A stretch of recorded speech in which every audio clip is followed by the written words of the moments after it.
We answer viewer questions about used cars, give some rear-wheel drive picks, and talk about our first experiences with the new Honda Civic Si. Next on Talking Cars.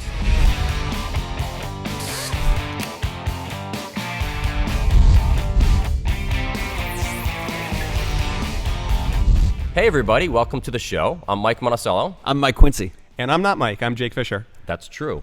We got a lot of response from our last episode that dealt with used cars. So I want to get right to viewer questions. And there's one here that deals directly with it. And this person says, I'm surprised that the only used SUV recommended was the Ford Flex. This is a huge market. Are there any other SUVs that you might recommend? Now, actually, they did talk about another SUV. You guys also talked about the Acura MDX. Mm-hmm. But you guys weren't really doing categories of cars. You were doing more prices. So that's one of the reasons why you didn't bring up SUVs. But there are a lot of used SUVs that are good. Mike, do you want to start with some picks that you would say would be a good used SUV? Absolutely. I mean, when I'm thinking used cars, I'm always going to err to the side of reliability. So take a vehicle that maybe didn't ace our tests all the time, but has been proven to stand up strong. So I'm thinking about a Lexus GX.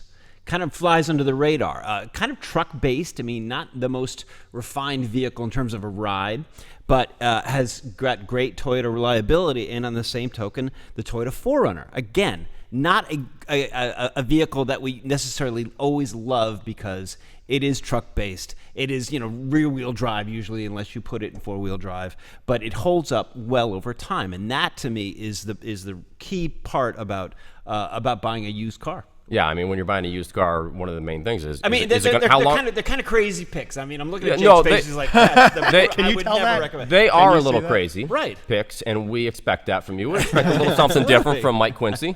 Jake, do you have anything more mainstream that you want to recommend? I completely agree with Mike. No, I don't. No, he doesn't. So, I mean, look, those, I mean, Mike's right. Those are reliable picks, but come on. I mean, unless you're going up a mountain and you got to go off-roading or you got to tow something big, generally people should stay away from those because there are lots of other reliable picks, right? I mean, you could get, CR-Vs and RAV4s until the cows come home, and they're all over the place and they're much cheaper.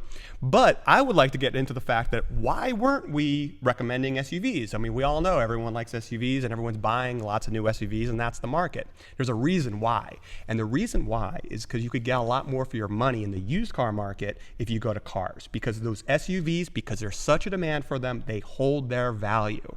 So, I mean, I picked the Mazda 6. Well, you know why? Because it doesn't hold its value that well, even though it's reliable and it does a lot of good things.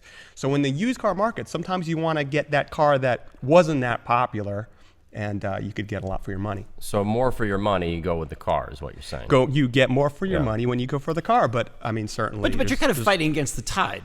Whether or not cars are more sensible, there certainly are. We know that. But it's what people want. Okay, there I'll agree with you, but the issue there is that if you're looking for a 3-year-old CR-V or you're looking for a 3-year-old RAV4, you know what? You might even want to consider a new one because the delta there, the change in price is not that great. Whereas if you're looking for a 3-year-old sedan, wow, they've really dropped a lot in and then you get a lot more value. Can't argue with that. Do you guys want to hear my picks? No. Okay. Go for it. I'm barely here. So, I mean, I picked kind of some of the ones that you touched on, Honda CR-V. Of course, Toyota Highlander. I mean, you really can't go wrong. I actually recently recommended a Highlander. Someone was buying a used SUV. They were thinking about Highlander. I said, don't even think, just get it. It's the reliability is that good. That's the Consumer Reports advice. Don't think. Don't think. Just buy it. But like what Jake says, the prices are going to be. You're going to pay through the nose of that. But I'm going to throw, or it's going to have 200,000. I'm going to throw something else out there that I came across when I was just doing a little bit of research. Toyota Venza. Now, the Toyota Venza is one of those weird vehicles. Hey. It's not great to drive, and you're not sure, is it an SUV? Is it a tall wagon? I mean, really, is it a station wagon? It's really a tall wagon. But this is a vehicle that has really strong reliability, and you can get them for as low as $11,000. And a friend of mine actually bought one. She does a lot of outdoor stuff, so she can throw her mountain bike in there anytime she wants. And so that's just something that I think a lot of people, it's not on people's radar. Why the Venza is such a cool pick, because again, it's that against the tide. When it goes to used cars, you want to get the car that's good, that isn't in demand. And sometimes, we sometimes talk about the most overlooked vehicles, and we talk like, here's cars you're not interested in. No one cares what we're talking about. But it's like on the used car market, suddenly, I mean, what are some of the cars that we talk like the Kia Cadenza and some of these cars that like nobody really knew about or cared about? The used car market, they're not worth anything, and they're a lot for their money. One of these things we do, the cars that fly under the radar. Yeah. Every episode of Talking Cars. But the used car market, they get really smart. Yeah. All right, so let's get to another question. This person says, guys, I love the new look of the show. Now, we didn't pick this question just because they said something nice about us. Yeah, we did. Okay, actually we did. But so, guys, I love the new look. Love the new look of the show, and I look to you guys all the time. Question: I'm looking for a good rear-wheel drive car that's both reliable and fun to drive. Any suggestions? Now, the person didn't actually specify new or used or even a price range, but I would say the answer is always Fiat 124. No, I'm kidding. What I was really going to say was the answer is always Mazda Miata. This is a fun little car. It's especially good as a used car because it's really, as shown to be, really reliable. It's a very small car, though, but it's really fun to drive. Doesn't have a lot of power, but I mean, it's really hard to go wrong with that car. Do you guys got some other Well, first of all, I gotta correct you because it's actually Miata is always the answer. It's an acronym. That's what they actually. I feel like I'm always wrong with this guy. Just usually. That's why he's the boss. But yeah, I mean Miatas. But we don't have enough to go on here. I mean rear-wheel drive. I mean we're talking pickup truck, sports car. I mean we had a bunch of really good rear-wheel drive choices when we talked about used cars, old Infinitis, right? The Infiniti G. The G37, the M37. Those are good cars. I mean you could go old. I mean I don't know. I'd probably wind up with like a 90s MR2 turbo, which is rear-wheel drive, but it's like there's so many things there. I don't know. What do you think, Mike? Well, I didn't know how to take the question. Was it new? Was it used? Right. And I was thinking reliable and rear-wheel drive and fun to drive. That's a tough combination. And the first one that I came up with, again, a car not necessarily popular with us, but was the Lexus IS. I mean, rear-wheel drive, great reliability, terrible cockpit, no leg room for the driver, terrible ergonomics. I loved the first generation. First generation, one of my all-time favorites. The straight six and all that. Yeah, it was a great car. So that kind of took care of the reliability part of it. The more fun to drive for rear-wheel drive is a 3 Series, but that could be a money pit, especially if you're buying used. How about a BMW 2 Series? I mean, that has shown strong reliability, stronger than the 3 Series, and that's a really fun to drive little car. Great car. You can get the 230i or you can get the M240i. I mean, that's a decent car, but it's not cheap though. That's the only thing.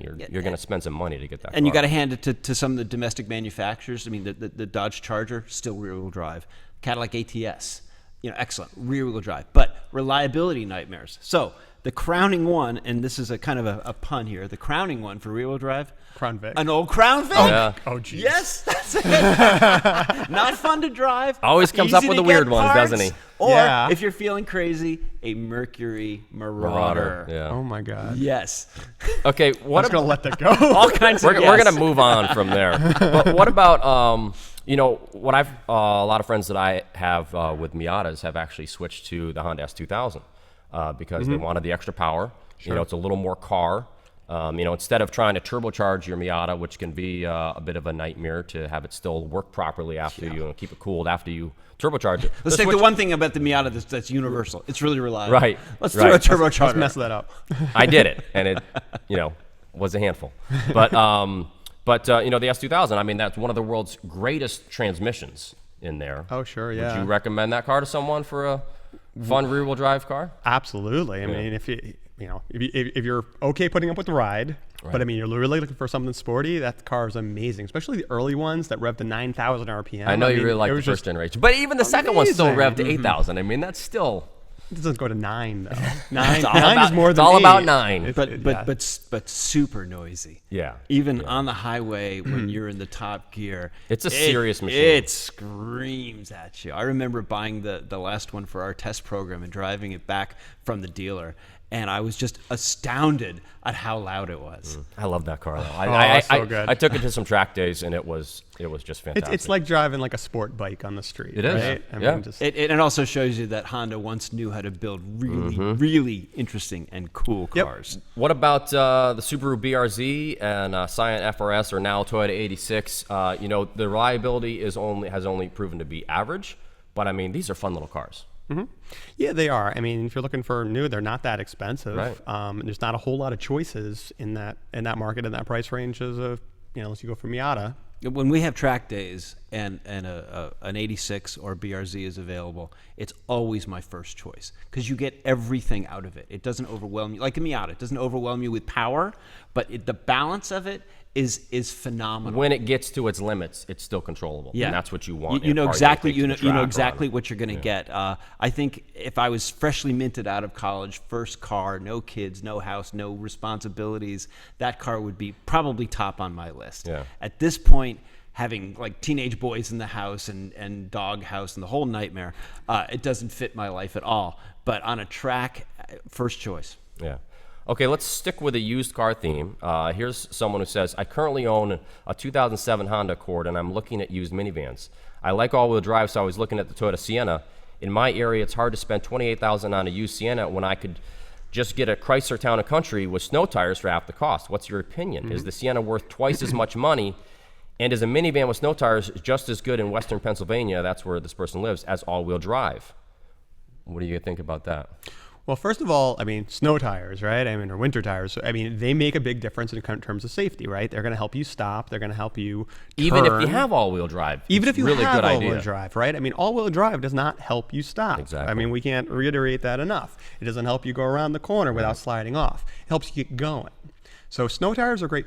Minivans tend to be really good in the snow, especially with snow tires. So don't always think you have to get the all-wheel drive on those vehicles. In terms of the cost, yeah, absolutely. Siennas hold their value a lot more than the Chrysler minivans. But it really comes down to how much life is going to be left. And if you look at our reliability information, it does appear that if you're looking at a used Sienna, you're going to get a whole lot more life out of it than you would of that equivalent Chrysler minivan. And that's the reason why it's worth less. I mean, the Town & Country, our predicted reliability shows well below average from 2008 to 2012 for that Chrysler Town Right. Country. And so, I mean, you're taking a chance when you buy that thing. Well, and the other way to do it, another way to look at it is that you could probably wind up with an older Sienna for a similar price to that Chrysler and still get the same, cost of ownership, still get the same amount of repairs. It would have more miles, and it would still has a good chance of lasting longer anyway. That's exactly right. When I saw this question, my first instinct was a front-wheel drive Sienna with good winter tires should be fine. A lot of times when people bring up all-wheel drive, I start asking them questions. Are you an emergency room surgeon? Are you a police officer? Are you a firefighter? You have the type of job where you have to be out on the road doing your thing regardless of the weather. And if not, forget about it. All-wheel drive is pretty much a waste of time because where we live, if there's a hint of a snowstorm, the schools gets canceled. Yeah. Businesses shut down, and they don't reopen until the roads are clear. Yeah. So I why are you wasting your money on all-wheel drive? So focus on the snow tires. Yeah, absolutely. I mean, Mike, I think that's really, really good advice. And, so many people can telecommute now. So many people could just do that. And it's like, if it's a situation that you cannot get out on the roads and get going with snow tires and in front wheel drive, maybe you shouldn't be going out that day. And people want more than they need. People buy more pickup truck usually than they need. Well, I might need it someday. So all-wheel drive, well, I might need it someday. You might, but chances are you probably won't. Right. Okay. Let's get to another question here. This person says, and I think this is actually a really interesting one, why has Infiniti declined / cheapened their cars when they seem to have been on a roll 5+ years ago? And, if you look at our current data, there's only 2 Infinitis with above average reliability right now, and that's the Q70 and the QX50. So, Jake, what the heck is going on with Infiniti? You're gonna have to ask Nissan, right? So I mean, look, Nissan, right, is the parent company of Infiniti. Nissan and Infiniti, they made some decisions in their products. They tried to get less expensive. They tried to go up in volume. They tried to figure out how to get some cost out of the vehicles.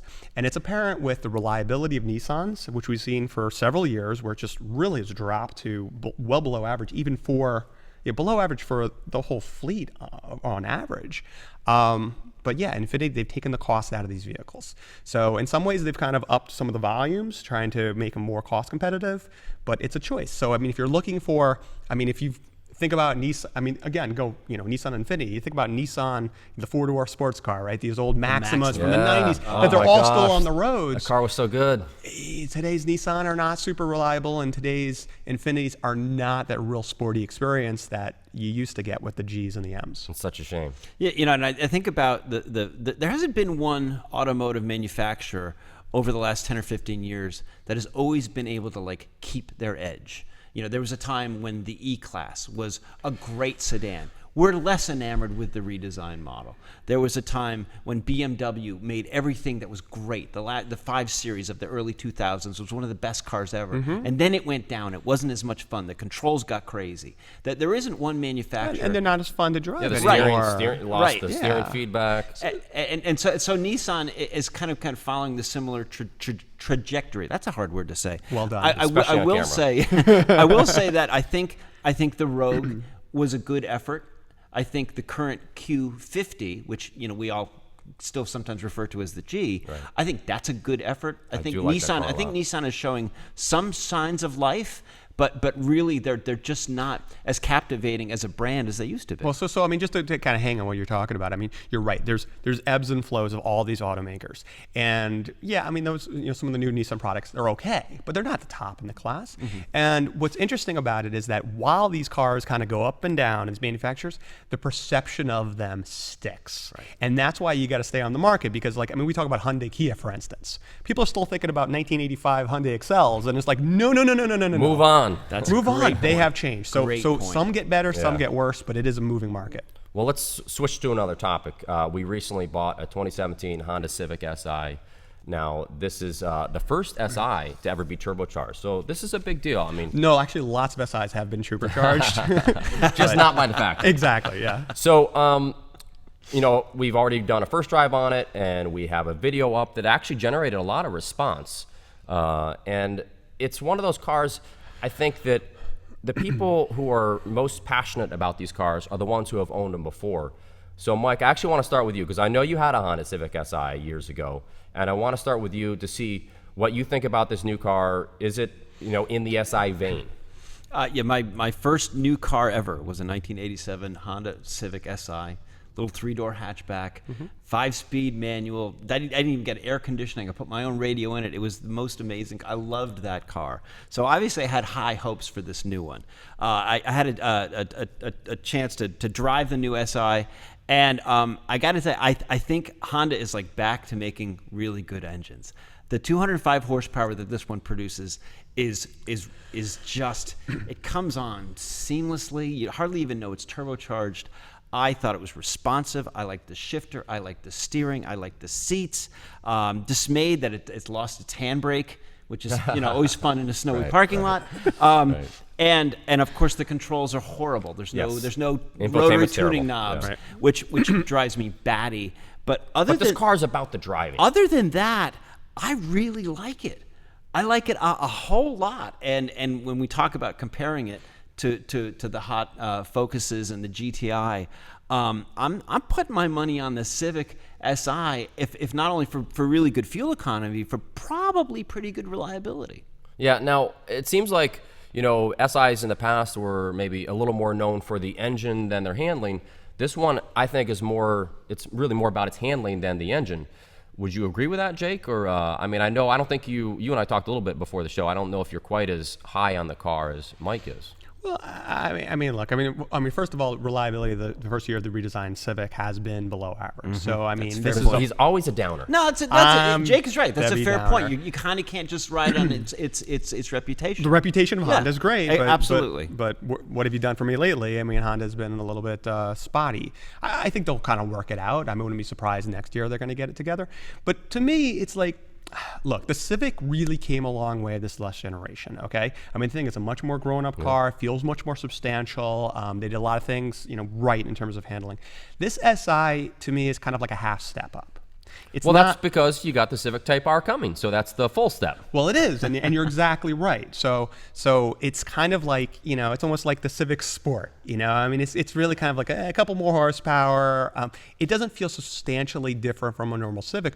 Whereas I think the Si, and maybe the R is my car, I don't know, Right. but it's like they used to be more like, usually there was a different engine. And Right. the other thing about Si to me, and even just like Honda, what really meant is those normally aspirated non-turbo engines that just revved so effortlessly. And yeah, this car's got a lot of usable power and it's pretty powerful. And it's but happy revving a 6. it's not as happy as not- SI's. It's not as happy as Yes, it used to be. but let's it's put it still that way. pretty good. And to go, Yeah. I mean, think about the old Acura Integras, and the GSR, and just how that thing just revved so nice. And the old SIs, they just revved, and they used to have this, this VTEC where it's like, you get these high revs, and all of a sudden the thing takes off, and it feels like a motorbike engine. It just sounds so cool.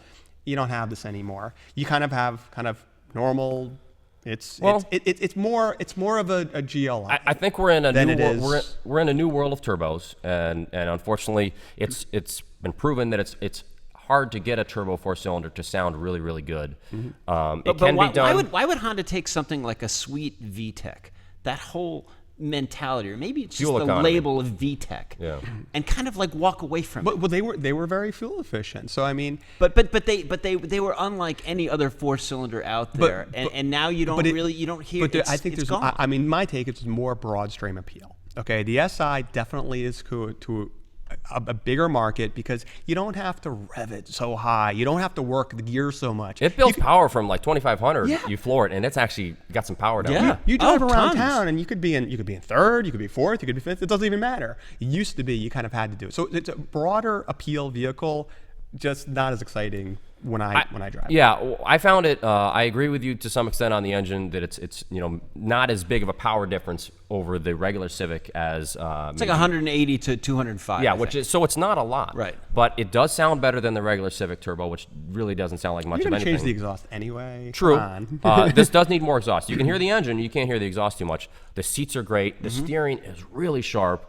But for $25,000, I mean, you're getting a car with adjustable suspension. You can change it, hit the sport button, and the suspension gets stiffer. The shocks get stiffer to the point that it's actually a little harsh to live with. But I mean, when you're on a back road, that's when the car really sharpens up. And I think. Well, we talked about Honda noise before, and the new Si on the highway is not. It calms down. I mean, to your point, Jake. I mean, it's definitely more mainstream. But for me, at this stage of my life, it's just more livable. And I had to double check the window sticker of the car that we bought. I thought for about $25,000, you're getting heated seats, satellite radio. I thought it's a great value. Really nice sports seats too. I Yeah. mean, those are really good bolsters to hold you in place through the turns.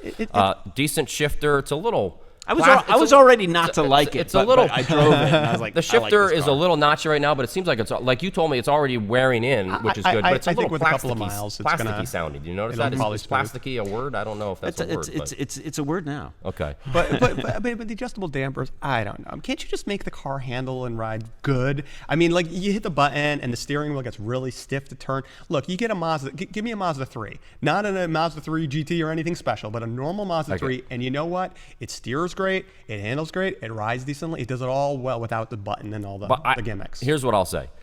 I was ready to not like the car that much either, and I took it out on some back roads, and it's really fun to drive. I mean, it's really, like I said, I think it's more about the handling right now, and that's what this car is all about. It's about getting you excited to go take it on a back road and have some fun through the turns. And from that perspective, I think they've done a good job. Like, it's certainly not perfect. We'll wait and hopefully drive the Civic Type R and see if that is the car that you're looking for, and maybe. which probably is less broad stream appeal and Yeah. probably The I'll car complain Jake's about the looking ride. for You is might a hate that 10-year-old. car. I probably will hate that car. The car so. Jake's looking for is a 10-year-old Mitsubishi Evo. So I don't know, or maybe Acura Integra Type R. I don't know. So, but you talk about the value. Here's one thing it does not have. It does not have automatic emergency braking. It does not have forward collision warning. Not even available on this vehicle. It's got the stupid Honda lane watch. And right now, you can get those. You could get that equipment, right? AEB and FCW, automatic emergency braking and forward collision warning, on the cheapest Honda Civic. You could get it on that, but you can't get it on Let's the get SI. to that. On that point,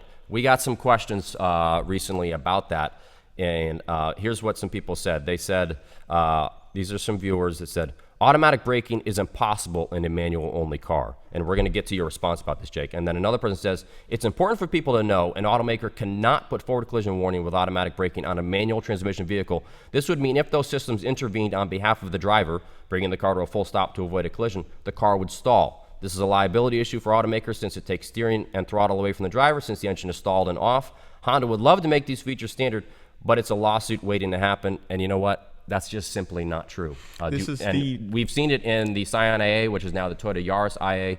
When it comes standard with automatic emergency braking, and when the system intervenes and slows the car to a stop, the car stalls, which is better than crashing. Well, I mean, this is the internet rumor division, right? So I've seen these before. I mean, there's a certain amount of people that think the one that I liked was, this is going to be the death of the manual transmission now that we have automatic emergency braking. It was dying long before automatic emergency braking. Well, but it's simply not true. You can have these systems. There are cars out there that have these systems.